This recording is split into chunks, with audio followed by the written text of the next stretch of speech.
하나님께서 주시는 말씀입니다. 디모데전서 1장 18절에서 20절의 말씀입니다.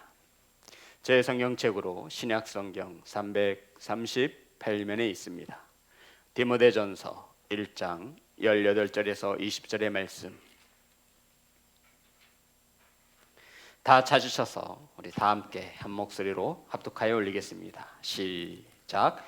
아들 디모데야, 내가 내게 이 교훈으로서 명하노니 전에 너를 지도한 예언을 따라 그것으로 선한 싸움을 싸우며 믿음과 착한 양심을 가지라. 어떤 이들은 이 양심을 버렸고 그 믿음에 관하여는 파선하였느니라. 그 가운데 후메네오와 알렉산더가 있으니 내가 사탄에게 내준 것은 그들로 훈계를 받아 신성을 모독하지 못하게 하려 함이라. 아멘. 기도하겠습니다. 하나님, 말씀을 선포합니다. 사람의 말로 듣지 아니하며 하나님의 음성으로 들려질 수 있도록 성령께서 은혜 내려 주시옵소서. 저희들의 몸과 마음이 오늘씩 하나님만을 향할 수 있도록 하나님 은혜 내려 주시옵소서. 예수님의 이름으로 기도드렸습니다. 아멘. 인사 나누겠습니다. 사랑합니다. 축복합니다. 오늘 함께 은혜 나누실 말씀의 제목은 스승의 자리, 따라하겠습니다. 스승의 자리. 우린 5월 한 달 동안 하나님이 허락하신 만남이라는 주제를 가지고 첫째 주 지혜로운 자녀 세우기, 자녀와의 만남을 허락하셨고, 둘째 주 부모님을 기쁘게 하나님께서 부모님과의 만남을 허락하셨고, 셋째 주 스승의 자리, 스승과의 만남을 허락하신 것을 믿습니다. 성도 여러분, 우리는 오늘 이 시간 스승의 주일을 맞아서 스승의 주일로 예배합니다. 우리 성도님들도 기억에 남는 스승이 몇 분 계실 거라고 저는 생각합니다. 저도 생각해 보니 기억에 남는 선생님과 목사님 몇 분이 계셨습니다. 그분들이 제게는 스승과 같았습니다. 가장 기억에 남는 선생님은 고등학교 때 미술 선생님이셨습니다. 미술 시간에 제가 그림을 그리고 있는데 학급에서 미술 선생님이 옆에 오시더니 수업이 끝난 후에 저를 교무실로 불렀습니다. 그리고는 그 미술 선생님이 미술실에 열쇠를 주시며 이제부터 너는 수업이 끝난 후에 언제든지 미술실에 들려서 그림을 그려도 된다라고 하시며 미술실에 있는 열쇠를 주시고 선생님이 쓰시던 스케치북과 물감과 붓과 여러 가지를 한 움큼 저에게 안겨주셨습니다. 그리고는 시간이 날 때마다 점심시간과 방과 후에 그 미술실을 찾아서 선생님의 지도를 받으며 그림을 그렸습니다. 그리고는 며칠이 지나서 몇 주가 지나서 선생님이 저에게 상을 주시는 겁니다. 무슨 상인가 여쭤봤더니 큰 충청남도에서 열려진 미술상에 동상으로 입상을 했다라는 것입니다. 저도 모르게 그냥 선생님이 제출하신 것이죠. 그런데 제가 그린 그림이 제 기억으로는 선생님이 다 그리셨어요. 저는 옆에서 붓질만 했을 뿐입니다.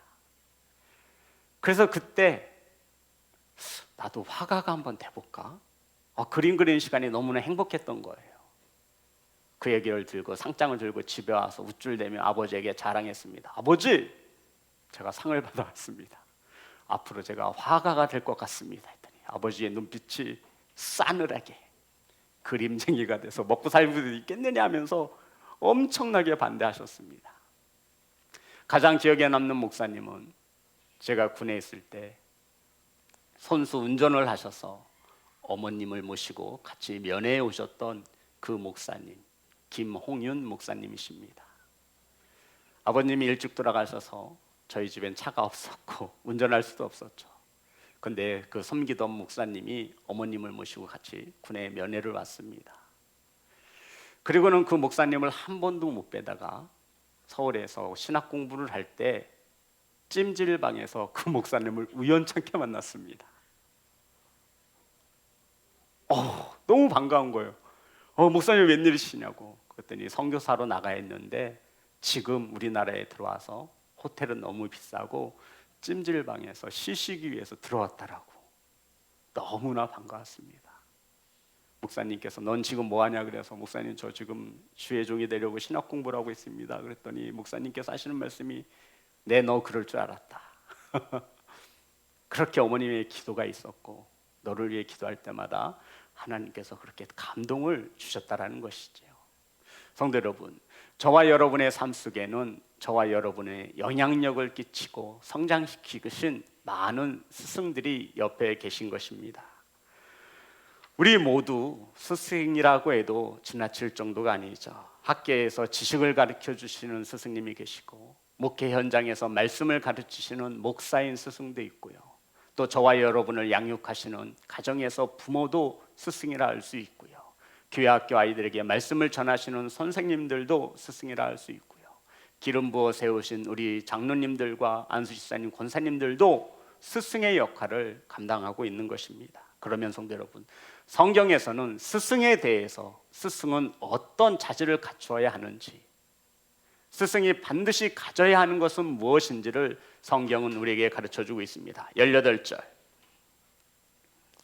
다 같이 합독합니다. 시작. 아들 디모데야, 내가 내게 이 교훈으로서 명하노니 전에 너를 지도한 예언을 따라 그것으로 선한 싸움을 싸우며. 성도 여러분, 스승에게 가장 필요한 것은 실력이 아닙니다. 성경은 말하기를 따라합니다. 아들 디모데야.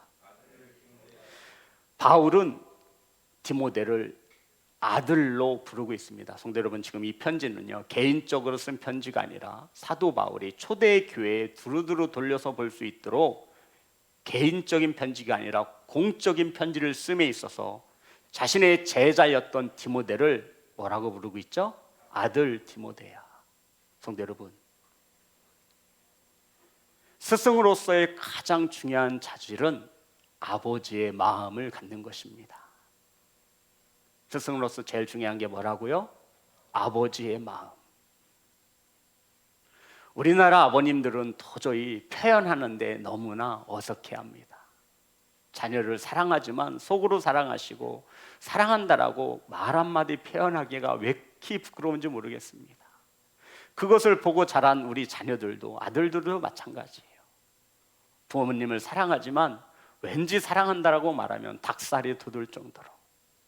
성도 여러분, 스승의 자질 중에 가장 중요한 것은 아버지의 마음을 갖는 것입니다. 바울은 영적인 아들 디모데에게 아들 디모데야라고 부르고 있지요. 아버지의 마음과 아버지의 사랑을 갖춘 스승이 되시기를 주님의 이름으로 축복합니다. 성도 여러분, 요사이 우리 주변에 보면 많은 것들이 넘쳐나고 있습니다. 물질 넘쳐나고 있지요. 먹는 거 넘쳐나고 있습니다. 그럼에도 가장 굶주린 것들이 있는데 그것은 바로 우리 자녀들이, 저와 여러분이 사랑에 굶주려 있다라는 것입니다. 그것도 아버지의 사랑 말입니다. 그것도 스승의 사랑 말입니다. 누군가가 자신을 인정해 준다라고 하는 이 아버지의 마음을 가진 스승이 있다면 이 세상은 조금 더 밝고 아름다운 세상으로 변화했을 것입니다. 사랑하는 성도 여러분, 학교 교육이든 가정 교육이든 가장 중요한 본질은 사랑임을 믿으시기를 주님의 이름으로 축복합니다. 아무리 학식이 뛰어나고 아무리 많은 말을 갖추었다 해도 사랑이 없으면 울리는 꽹과리와 같다, 성경은 말합니다. 천사의 말을 한다 할지라도 무엇이 없으면, 사랑이 없으면. 사랑하는 성도 여러분, 아무리 좋은 환경을 갖추어 주고 아무리 좋은 곳을 입히고 먹여도 그 안에 아버지의 사랑이 없으면 우리 자녀들은 공허함을 느낍니다. 오늘날 많은 부모가 있고 스승이 있고 영적 지도자들이 있지만 현실은 암울하기만 하죠. 그래서 사도 바울은 우리에게 이렇게 권면합니다. 고린도전서 4장 15절 고린도전서 4장 15절. 다 같이 합독합니다. 시작. 그리스도 안에서 일만 스승이 있으되 아버지는 많지 아니하니 그리스도 예수 안에서 내가 복음으로써 너희를 낳았음이라. 아멘. 바울은 예수 그리스도 안에서 무엇으로? 복음으로 디모데를, 너희들을 낳았다 말하고 있습니다. 이것이 아버지의 마음입니다. 일만 스승이 있어도 아버지는 한 분이라는 것이지요. 스승된 성도 여러분, 저와 여러분에게 있어서 가장 중요한 것은 바로 아버지의 사랑입니다. 이 사랑을 가지고 가르칠 때에 가르침을 받는 자녀들이나 가르침을 받는 성도들은 아버지의 사랑을 알고 깨닫는 것을 믿으시기를 주님의 이름으로 축복합니다. 참된 스승은 아버지의 마음으로 예수 그리스도 안에서 복음으로 가르치는 것입니다. 지금도 저와 연락을 하는 몇몇 학생들이 있습니다. 중학생이었을 때 우리 초록 청년처럼 지금도 연락이 오는데 어제도 스승의 주일을 맞이해서 연락이 왔습니다. 그 아이가 지금 신학대학원을 다니고 있습니다. 유학을 갔다 와서 다시 진로를 정하고, 그리고는 저한테 안부 전화를 했죠. 제가 그랬습니다. 얘야, 학생들을 지금 지도하고 있습니다. 청년들을. 너의 제자를 만들려고 하지 말고 예수님의 제자를 만들어야 된다라고 권면 아닌 권면을 해 주었습니다. 성도 여러분, 예수 그리스도 안에서 복음으로 나았다라고 하는 것은 내 제자가 아닌 예수님의 제자를 세웠다라는 말씀입니다. 많은 이들이, 많은 잘못된 가르침을 전하는 목회자들이 성도들을 내 제자로 만들고 있습니다. 저는 그것을 원치 않습니다. 저도 예수님의 제자이며 우리 성도님들도 예수님의 제자가 되시기를 주님의 이름으로 축복합니다. 가장 위대하시고 참된 스승이신 예수님을 스승으로 두시기 바랍니다. 이 목회자는 너무나 부족하고 형편없어서 우리 성도님들의 스승이 될 자격이 눈꼽만큼도 없습니다. 제가 하는 일은 말씀으로써 예수 그리스도 안에서 복음으로 우리 성도님들을 가르치는 것입니다. 무엇으로 가르친다고요? 복음. 그래서 저는 하나님 말씀 하나면 충분한 것을 믿는 목사입니다. 그러니 우리 성도님들도, 이 목사의 가르침을 받는 우리 성도님들도 하나님의 말씀 하나면 충분한 것을 믿으시기를 주님의 이름으로 축복합니다. 성도 여러분, 영혼 사랑의 마음을 가진 아버지의 마음, 참된 스승은 아버지의 마음으로 예수 그리스도 안에서 복음으로 가르치는 자가 참된 스승입니다. 이 복음이라는 것은 단순한 성경적 지식을 말하지 않습니다. 삶을 통하여, 이 목사의 삶을 통하여 우리 성도님들은 예수님을 보실 수 있어야 합니다. 이것이 바로 예수 안에서 복음으로 너희를 낳았다라고 사도 바울이 말하고 있는 뜻입니다. 바꿔 말하면 스승된 부모를 통해서, 가정에서 우리 엄마 아빠를 보고 우리 자녀들이 누구를 보아야 된다라고요? 예수님을 볼 수 있어야 하는 거예요. 목원들은 목자를 통해서 예수님을 볼 수 있어야 합니다. 복음 안에서 내가 너를 낳았다. 저는 여자가 아니라 자녀를 낳는, 해산하는 고통을 모르지요. 이만큼 사도 바울은 해산하는 고통을 가지고 표현하고 있는 것입니다. 그러니 아프더라도 참고 인내합니다.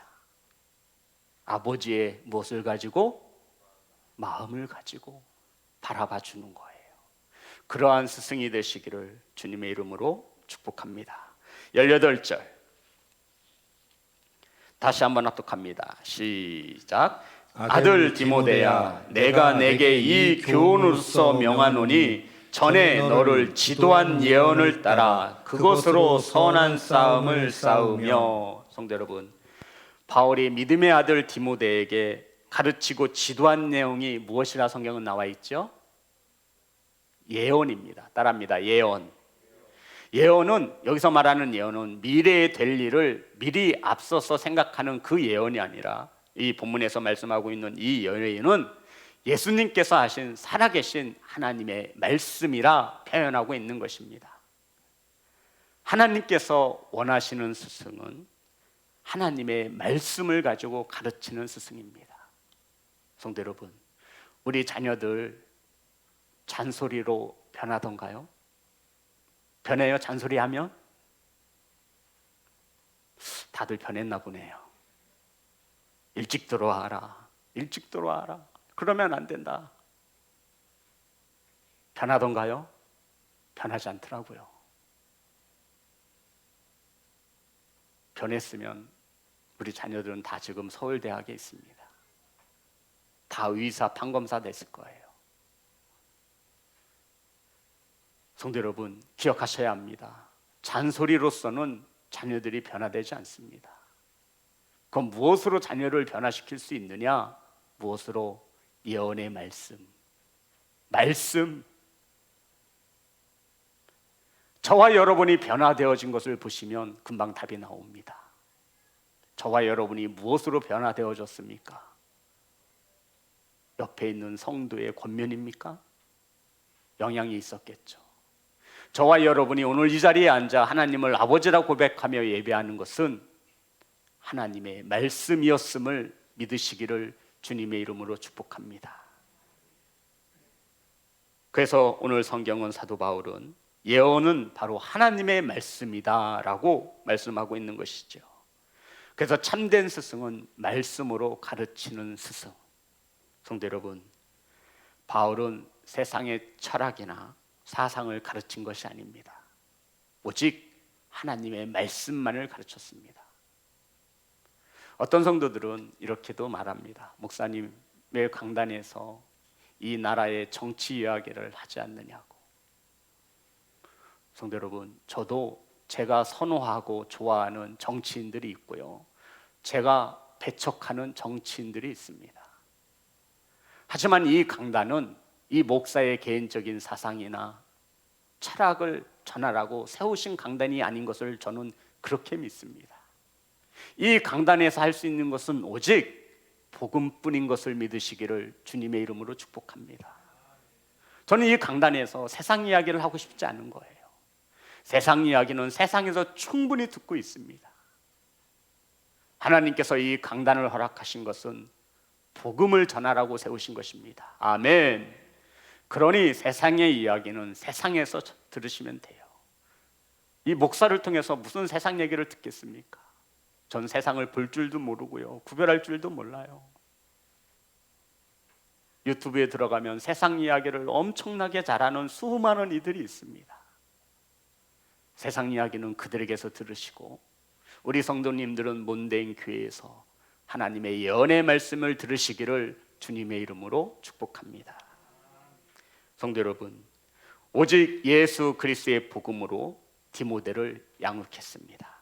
그래서 바울은 내가 너를 복음으로 낳았다. 성도 여러분, 사람을 변화시킬 수 있는 것은 부모의 잔소리가 아니라 오직 하나님의 말씀인 것을 믿으시는 믿음의 부모가 되시기를 주님의 이름으로 축복합니다. 성도 여러분, 저는 신학을 공부하고 기독교 교육학을 공부했습니다. 기독교 교육에서 말하는 것이 단 한 줄로 요약한다면 이렇습니다. 세상의 학문과 세상의 철학으로 사람을 변화시킬 수 없고 오직 하나님의 말씀 성경으로 이 하나님의 자녀들을 온전케 할 수 있다는 것이 기독교 교육의 목적입니다. 무엇으로 사람을 온전케 한다고요? 성경인 하나님의 말씀이 자녀들을 온전케 한다 말하고 있습니다. 디모데후서 3장 16절에서 17절입니다.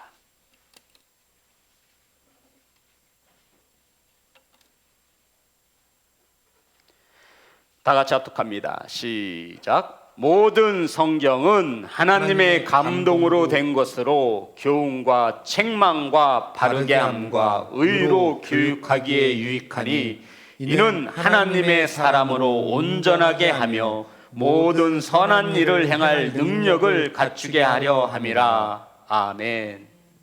성도 여러분, 모든 성경은 하나님의 감동으로 된 것으로서 교훈과 책망과 바르게 함과 의로 교육하기에 유익하니 이는 하나님의 사람으로 온전하게 하며, 하나님의 사람으로 온전케 하는 것이 무엇이라 말씀합니까? 확실해요? 우리 자녀들이 하나님의 사람으로 온전하여지기를 원하십니까? 그러면 학원에 보내는 것만큼 말씀을 읽고 가르치는 것에도 열심을 두셔야 합니다. 자녀들은 알고 있어요. 말은 안 할 뿐이에요. 우리 엄마 아빠는 학원은 그렇게 보내면서 집에서는 성경 한번 보라고 하지 않는구나. 우리 엄마 아빠는 집에서만 목사구나. 우리 엄마 아빠는 집에서만 집사구나. 입으로는 하나님을 아버지라 말하나 내 친아버지는 세상에 있구나. 성도 여러분, 정말 하나님의 말씀이 하나님의 자녀로 온전케 하실 것을 믿으신다면 저와 여러분이 투자해야 할 것은 어디에 있는 거예요? 하나님의 말씀에 있지 않겠습니까? 정말로 하나님의 말씀이 하나님의 사람으로 온전케 하는데 부족함이 없다 믿으신다면 저와 여러분이 투자해야 하는 것은 세상의 교육보다도 하나님의 말씀 교육인 것이 우리는 그렇게 믿어야 되지 않겠습니까? 그런데 우리는 다르게 생각하는 거예요.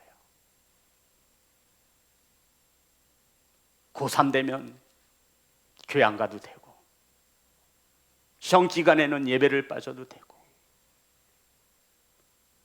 이러한 믿음과 신앙을 가진 스승들이 도처에 널려 있습니다. 그러니 하나님의 사람으로 온전케 세워지는 것은 참으로 어려운 것입니다. 사랑하는 예배자 여러분, 진리의 말씀인 성경만이 저와 여러분을 하나님의 사람으로 온전케 하심을 믿으시기를 주님의 이름으로 축복합니다. 오직 말씀만이 선한 일을 온전히 행할 수 있는 자로 세우시는 것을 믿으시기를 주님의 이름으로 축복합니다. 다른 것은 몰라도 예배만큼은 타협이 없는 겁니다. 이 자리에 스승의 자리를 지키지 못해 오늘날 한국 기독교가, 세계 기독교가 무너져 가고 있는 것입니다. 이것은 누구의 잘못이 아니라 바로 스승인 저와 여러분의 허물이며 상처인 것입니다. 스승의 자리를 굳건히 지키시기를 주님의 이름으로 축복합니다. 사랑하는 성도 여러분, 그렇다면 우리는 오늘 이 시간 우리 자녀들을 어떻게 양육하는 스승인지를 되돌아보셔야 합니다. 학교에서, 학원에서 교육을 시키는 만큼 하나님의 말씀에도 우리는 열심을 내어야 하지 않겠습니까? 성경이 하나님의 사람으로 온전케 하는데 아멘 하셨어요? 아멘 하셨잖아요. 그러면 스승인 저와 여러분이 자리를 되돌아보셔야 합니다. 분명히 하나님의 말씀이 하나님의 사람으로 온전케 하고 선한 일을 행할 수 있는 능력을 갖춤에 부족함이 없다 말씀하고 있는데, 우리는, 스승된 우리는 도대체 무엇을 가지고 양육하고 있는 것입니까? 성도 여러분, 저는 지금 세상의 교육을 무시하는 것이 아닙니다. 하나님의 말씀이 더 우선시 더해야 함을 말씀하고 있는 것입니다. 전 우리 자녀들이 전체에서 1등 했으면 좋겠어요. 서울대 갔으면 좋겠어요. 하버드 대학 갔으면 좋겠어요. 그리고 교육부 장관도 하고 우리나라에서 굵직한 일꾼이 되었으면 좋겠습니다. 그래서 바꾸세요. 자격증 시험은 주일날 못 보게 헌법을 만드는 겁니다. 공무원 시험에 성경 과목을 넣는 것입니다. 90점 이하면 다 탈락이에요. 이래서 성공하는 거예요. 영어보다도 더 점수가 높은 게 말씀이었으면 좋겠어요. 그래서 성경은 여호와를 경외하는 것이 지혜의 근본이며 거룩하신 자를 아는 것이 명철이니라 라고 권면하고 있습니다. 사랑하는 스승 여러분, 사랑하는 자녀 여러분, 스승의 자리를 굳건히 지켜내시기를 주님의 이름으로 축복합니다. 자, 두 번째, 세 번째, 스승이라면 자녀들에게, 제자들에게 싸움을 가르쳐야 합니다. 오늘 본문의 말씀 18절입니다. 아들 디모데야, 내가 내게 이 교훈으로서 명하노니 전에 너를 지도한 예언을 따라 하나님의 말씀을 따라 그것으로 선한 싸움을 싸우며, 따라합니다. 선한 싸움을 싸우며. 성도 여러분, 선한 싸움이 있다라는 것은 어떤 싸움도 있다라는 거예요. 악한 싸움도 있다라는 거예요. 스승의 자리를 지키는 스승은 제자들에게, 자녀들에게 선한 싸움을 가르쳐야 합니다. 그런데 이 선한 싸움은 무엇을 가지고 싸우는 싸움이에요? 말씀을 가지고 싸우는 싸움입니다. 예언을 따라. 성도 여러분, 우리 자녀들 밖에서 싸우시는 거 보셨어요? 한 번이나? 못 봤죠, 한 번도. 그래서 우리는 자녀들이 다 착한 줄만 알아요. 내 자식은 절대 안 그럴 거야. 그렇게 생각하지 마세요. 우리 성도님들이 그 나이 때 안 그러셨잖아요. 그러면서도 이상하게 부모가 되면 내 자녀들은 달라야 한다라고 생각합니다. 이것이 부모의 사랑일 것입니다. 하지만 이제 자녀들이 장성하면 싸울 수 있는 무기도 주어주시고 싸울 수 있는 방법도 가르쳐 주셔야 합니다. 이것이 스승인 저와 여러분이 해야 할 일입니다. 선한 싸움을 싸우도록 가르치셔야 합니다. 죄와 싸워 이길 수 있는 영적인 싸움이 있음을 가르쳐 주시기 바랍니다. 이 싸움에는 구원의 투구도 필요하며 성령의 검도 필요하며 하나님의 말씀도 필요한 것을 가르쳐 주시기 바랍니다. 악한 싸움에는 싸우지 말며 선한 싸움에서 이길 수 있도록 자녀들을 스승된 저와 여러분이 가르치셔야 합니다. 사랑하는 자녀 여러분, 선한 싸움을 싸워 이기시기를 주님의 이름으로 축복합니다. 이 싸움은 세상에서 말하는 싸움과 절대적으로 다릅니다. 이 싸움에는 절대로 세상의 무기를 갖다 쓸 수 없습니다. 왜냐하면 이길 수 없거든요. 저와 여러분의 싸움은 혈과 육의 싸움이 아니라 공중권세를 잡은 하늘에 있는 악한 영들과의 싸움임을 믿으시기를 주님의 이름으로 축복합니다. 그래서 우리는 선한 싸움을 싸울 수 있도록, 그런데 성도 여러분, 이 선한 싸움에는 두 가지의 조건이 있습니다. 이 19절, 우리 18절 19절 다 함께 다시 한번 읽겠습니다. 18절부터 19절 시작. 아들 디모데야, 내가 내게 이 교훈으로서 명하노니 전에 너를 지도한 예언을 따라 그것으로 선한 싸움을 싸우며 믿음과 착한 양심을 가지라. 아멘. 선한 싸움을 싸우기 위해서 저와 여러분이 가져야 할 게 있어요. 무엇이죠? 믿음과 착한 양심을 가져야만 선한 싸움을 싸울 수 있다는 겁니다. 바꿔 말하면 악한 싸움을 싸우는 사람은 무엇과 무엇이 없다라는 거예요. 믿음과 선한 착한 마음, 착한 양심이 없다라는 거예요. 따라해 볼까요? 양심.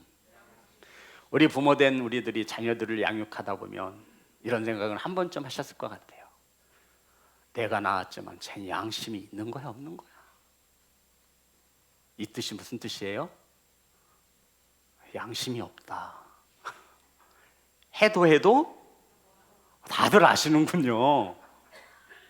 다들 아시는구나. 우리 자녀들만 몰라요 지금. 걱정하지 마라 얘들아, 너희들도 곧 알게 될 거다. 엄마 아빠도 네 나이 때 몰랐다. 성도 여러분, 선한 싸움에는 믿음과 착한 양심을 가져야 합니다. 이 믿음이라는 것은 하나님의 말씀이 들려질 때 순종할 수 있는 것을 말하죠. 선한 양심이라는 것은 하나님의 말씀을 가진 자에게 새겨 넣어 주신 마음의 생각을 말합니다. 좋은 마음이 있어야 좋은 것을 풉니다. 아멘. 성도 여러분, 삐뚤어진 마음을 가지고 있으면요, 이것이 아무리 삐뚤지 않다라고 얘기해도 못 듣더라고요. 들리지 않나 봐요. 이 길이 맞다라고 얘기를 해줘도, 이 길이 고든 길이라고 말을 해줘도 통하지 않아요. 참된 스승이라면 선한 싸움을 쌓을 것을 독려해 주시고 믿음과 착한 양심을 가르칠 수 있어야 합니다.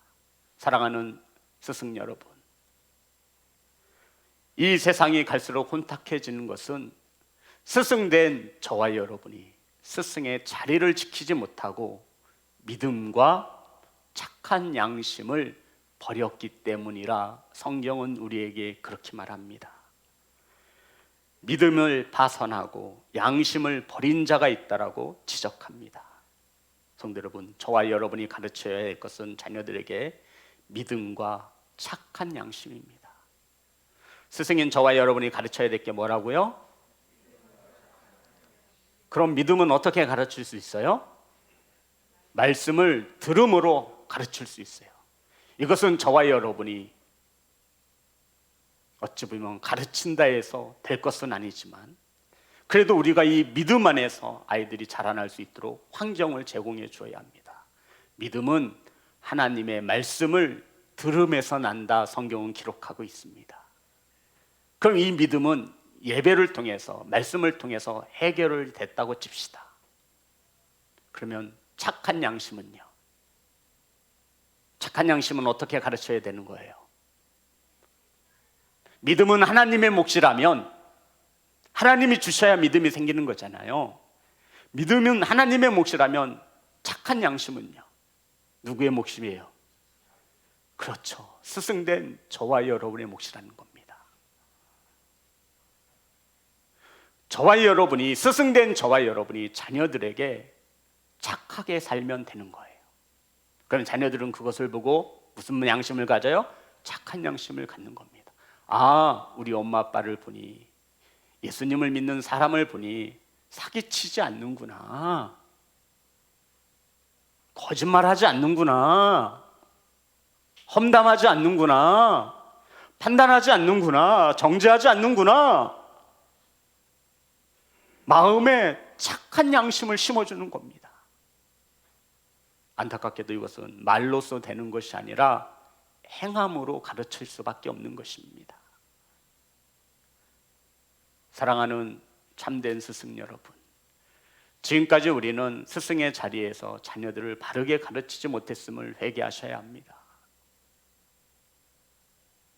세상의 성공이 더 우선이라 가르치고 있는 저희들의 허물을 주님께 내려놓아야 합니다. 그러지 않는 한 우리 자녀들은 하나님의 사람으로 온전하여질 수 없습니다. 사랑하는 성도 여러분, 믿음에 파선했다라고 하는 것은 완전히 부수어진 것을 말합니다. 이 믿음을 갖기가 얼마나 어렵습니까? 그런데 이 믿음에서 파선했다라는 것은 산산조각 났다라는 거예요. 그리고 선한 양심을 팔아버린 자도 있습니다. 그러한 자가 성경에 2명 대표적으로 나오는데 누구죠? 20절 다 같이 합독합니다. 시작. 그 가운데 후메네오와 알렉산더가 있으니 내가 사탄에게 내준 것은 그들로 훈계를 받아 신성을 모독하지 못하게 하려 함이라. 성도 여러분, 후메네오와 알렉산더인데 사단에게 내어주어 징계를 받겠답니다. 이 징계를 받게 하신 목적이 뭐예요? 신성을 모독했기 때문이라는 겁니다. 자, 따라합니다. 신성모독. 신성모독 많이 들어봤죠? 이 신성모독이 뭘까요? 저와 여러분이 제가 어렸을 때 개구쟁이였어요. 참으로. 그 야구를 하다가 옆집 유리창을 깼습니다. 형님이랑 야구를 하다가 갑자기 생각이 나네요. 그랬더니 그 아주머니가 뛰쳐나오더니 저희들 안 도망갔어요. 그 자리에서 얼어붙었어요. 어떡하지? 너희 놈들 어딜 도망가? 저희 도망간 적 없어요. 그 자리에 딱 형이랑 있었어요. 그래서 나오시더니 너 집에서 아버지가 그렇게 가르쳐주지? 막 그러는 거예요. 어린 나이에 참 큰 상처를 받았습니다. 왜 여기서 아버지의 이름이 거론되는 걸까? 우리 아버지는 그렇게 가르친 적이 한 번도 없는데. 근데 대뜸하는 소리가 네 아버지가 그렇게 가르치더냐? 지금 세상은 기독교를 개독교라고 비판합니다. 저와 여러분의 잘못된 신앙 안에서 살아온 이 결과의 소리를 듣고 있는 것이죠. 그런 말을 들을 때 누가 가장 마음 아파하실까요? 하나님, 저와 여러분의 아버지입니다. 이것이 신성모독입니다. 저와 여러분의 잘못된 삶과 저와 여러분이 믿음을 갖지 못하고 선한 싸움을 가지지 못하고 착한 양심을 갖지 못하여 선한 싸움을 싸우지 못한 결과 우리는 믿음에서 부서졌고 착한 양심 또한 버려졌습니다. 저와 여러분의 삶 속에 그리스도인의 향기가 나타나지 못하고 있다면 저와 여러분은 신성을 모독하는 죄를 짓고 있는 겁니다. 그것을 하지 못하도록 징계했다라고 말하고 있습니다. 사랑하는 스승 여러분, 저와 여러분의 그릇된 입술과 생각으로 인해서 자녀들에게 가르침을 받는 그 누군가에게 신성을 모독하는 일이 없도록 스승의 자리를 지켜내시기를 주님의 이름으로 축복합니다. 아무리 탁월한 지식을 가지고 재능을 가지고 있어도 하나님을 향한 믿음이 없으면 그것은 꽝입니다. 착한 양심이어야 합니다. 성도 여러분, 양심을 버리지 마세요. 그 버려진 양심은요, 주워 담기가 힘이 듭니다. 저와 여러분이 하나님께서 심어주신 선한 양심을 버릴 때 저와 여러분의 자녀들이 보는 거예요. 그리고는 이러쿵 저러쿵 이렇게 살아야 한다라고 하니 우리 자녀들은 코드숨을 치는 겁니다. 아버지 어머니나 똑바로 사세요. 그러함에도 우리 자녀들이 이렇게 성장해 주신 것은 하나님의 은혜인 것이죠. 아멘 하신 분은 그대로 될 줄 믿습니다. 사랑하는 성도 여러분, 믿음을 가집시다. 말씀에 순종하는 삶을 살 것이라고 하는 우리 자녀들에 대한 삶을, 희망을 가집시다. 요한일서 5장 4절 말씀입니다.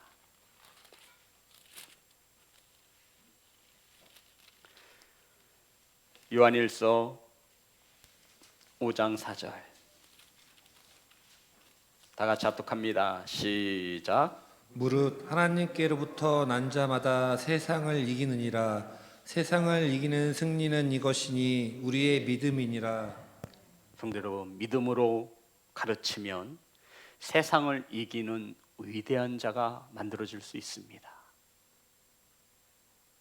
무엇으로 세상을 이겼어요? 돈이에요? 무엇으로 세상을 이길 수 있어요? 권력입니까? 무엇으로 세상을 이기기를 원하십니까? 계책입니까? 무엇으로 우리 가르침을 받는 자녀들이, 무엇으로 배움을 받는 우리 성도님들이 무엇을 가지고 세상을 이길 수 있다 하나님은 말씀하고 있습니까? 믿음입니다. 오직 예배자들은 의인은 믿음으로 말미암아 살리라. 아멘. 베드로전서 3장 16절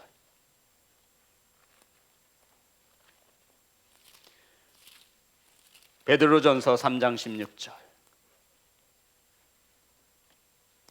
선한 양심을 가져라. 이는 그리스도 안에 있는 너희의 선행을 욕하는 자들로 그 비방하는 일에 부끄러움을 당하게 하려 함이라. 아멘. 성도 여러분, 저와 여러분이 선한 양심을 가져야 하는 이유가 무엇입니까? 저와 여러분의 믿음을 욕하는 이들이 부끄러움을 당하게 하려 함이라.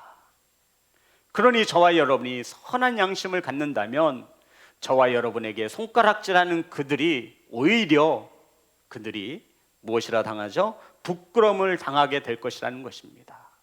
우리 예배자들에게 선한 양심, 착한 양심은 믿음 다음으로 나오는 거예요. 믿음 다음으로 무엇이 중요하냐 묻는다면 우리 성도님 뭐라고 대답해야 돼요? 선한 양심입니다. 그래서 우리 그리스도인들은 선하게 살아야 돼요. 착하게, 누가 뭐라고 해도 조금은 나사 하나 빠진 바보처럼 살아야 돼요. 세상 사람들이 우습게 보죠. 예, 우습게 봅니다.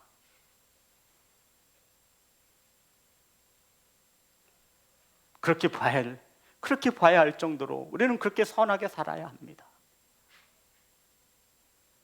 신성 모독을 죄를 짓지 않기 위해서 우리는 말씀에 따라 착하고 선하게 살아가야 합니다. 고린도전서 8장 말씀을 준비하는데 이 말씀이 떠올랐습니다. 12절 말씀. 제 자신을 되돌아보게 되었습니다. 8장 12절. 다 같이 합독합니다. 시작. 이같이 너희가 형제에게 죄를 지어 그 약한 양심을 상하게 하는 것이 곧 그리스도에게 죄를 짓는 것이니라. 아멘. 이것이 신성모독입니다. 이같이 너희가 형제에게 죄를 지어, 저와 여러분이 형제 자매에게 죄를 짓잖아요. 그죠? 그래서 저와 여러분이 누군가를 뒷담화했어요. 판단하고 정죄했어요. 아유, 우리 목사님은 키도 작고 정말 못생겼어. 설교는 정말로 더 못해. 이 소리가 제 귀에 들렸어요. 죄를 지어 그 약한 양심을 상하게 했습니다. 제가 상처받았어요. 어쩜 좋아. 내가 목회를 해야 돼 말아야 돼. 그 약한 양심을 상하게 하는 것이 곧 그리스도에게 죄를 짓는 것이니라. 누구에게 죄를 짓는 거래요? 저는 제가 꼴보기 싫어하는 그 박집사에게 죄를 짓는 줄 알았는데 이것이 그 박집사에게 죄를 짓게 한 것이 아니라 누구에게? 그리스도에게 죄를 짓게 하는 것입니다. 그래서 성경은 우리에게 선하게 살아라, 착하게 살아라, 이웃을 내 몸과 같이 사랑하라 수없이 말씀하고 있습니다. 아내를 사랑하라, 남편을 존경하라, 자녀를 노엽게 하지 말라. 성도 여러분, 저와 여러분의 양심은 눈에 보여요, 안 보여요? 그래서 이 양심을 쉽게 팔아버립니다. 저와 여러분 외모로 잘 가까요, 안 가까요? 잘 가꾸잖아요. 제가 오늘도 무엇을 낼 수 있는데 다 낸 거예요. 그걸 보고. 그런데 우리 여기 있는 양심은 도대체 보이지가 않아요. 그래서 가만히 있으면 중간은 가요. 저 사람 양심이 어떤가. 그런데 이 양심을 버리면 이상하게 다른 사람들이 다 알아보대요. 저 사람은 양심도 없어. 어떻게 버린 걸 알고 어떻게 그렇게 다 말하는지 모르겠어요. 분명히 내 안에 양심이 있는데 사람들이 볼 때 양심도 없다는 거예요. 사랑하는 성도 여러분, 던져버린 양심 얼른 주워다가 채우세요. 늦기 전에 채우세요. 땅바닥에 버려졌으니 얼마나 더럽겠어요? 그거 말씀으로 거룩하게 할 수 있습니다. 기도로 깨끗하게 하실 수 있습니다. 거기에 하나님의 사랑이 덮어지면 저와 여러분의 양심은 화인 맞은 양심이 아니라 살아있는 선한 양심이 되어지는 것입니다. 사랑하는 예배자 여러분, 사랑하는 성도 여러분, 선한 스승이 되셔서, 선한 양심을 가진 스승이 되셔서 선한 싸움을 싸우는 법을 가르쳐 주시는 참된 스승 되시기를 주의 이름으로 축복합니다. 성도 여러분, 스승 여러분, 아버지의 스승의 자리를 지켜주세요. 어머니의 스승의 자리를 지켜주세요. 저는 목사로서의 스승의 자리를 지키려 노력하겠습니다. 아버지의 마음으로 가르치는 스승이 필요한 시대입니다. 아멘. 하나님의 말씀을 가르치는 스승이 필요한 시대입니다. 아멘. 하나님의 말씀을 가지고 선한 싸움을 싸우라 가르치는 스승의 자리를 지켜내시는 스승들 되시기를 주의 이름으로 축복합니다. 마지막으로 믿음과 착한 양심을 가지고 선한 싸움에 앞장서시는 스승 되시기를 주님의 이름으로 축복합니다. 찬양하겠습니다.